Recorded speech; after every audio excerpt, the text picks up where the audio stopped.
16న YCP final list. ఆశావాహుల్లో tension. ఇప్పటి వరకు ప్రకటించిన స్థానాల్లో జగన్ చాలా మార్పులు చేశారు.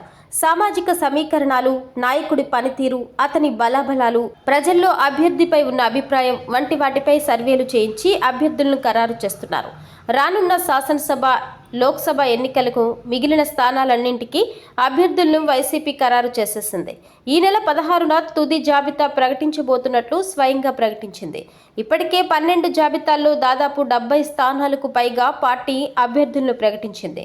మిగిలిన అన్ని స్థానాలకు 2 రోజుల్లోనే జాబితా విడుదల కానుండడంతో ఆశావాహులు టెన్షన్గా ఉన్నారు. ఎన్నో మార్పులు. ఇప్పటి వరకు ప్రకటించిన స్థానాల్లో జగన్ చాలా మార్పులు చేశారు. సామాజిక సమీకరణాలు, నాయకుడి పనితీరు, అతని బలాబలాలు, ప్రజల్లో అభ్యర్థిపై ఉన్న అభిప్రాయం వంటి వాటిపై సర్వే చేయించి అభ్యర్థులను ఖరారు చేస్తున్నారు.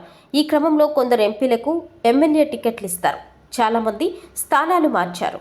ఉదాహరణకు నెల్లూరు సిటీ ఎమ్మెల్యేగా ఉన్న అనిల్ కుమార్ యాదవ్ను నరసరావుపేట ఎంపీ అభ్యర్థిగా పంపారు. విజయనగరం జిల్లా చీపురుపల్లికి చెందిన బొత్స ఝాన్సీ రాణిని విశాఖ ఎంపీ అభ్యర్థిగా ఖరారు చేశారు. చాలా జిల్లాల్లో సిట్టింగ్లను పక్కన పెట్టారు. అసమ్మతి స్వరాలను నియంత్రించాలి. రాజోలులో సిట్టింగ్ ఎమ్మెల్యే రాపాక వరప్రసాద్ను అమలాపురం ఎంపీకి పంపించారు.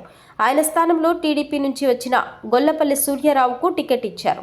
దీంతో రాపాక అసమ్మతి స్వరం వినిపిస్తున్నారు.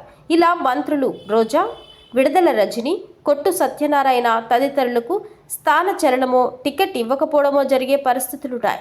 ఈ నేపథ్యంలో అసమ్మతి స్వరాలను నియంత్రించి పార్టీ గెలుపునకు ముందుకు నడిపించడానికి జగన్ పక్కా ప్రణాళికతో ముందుకెళ్తున్నారు.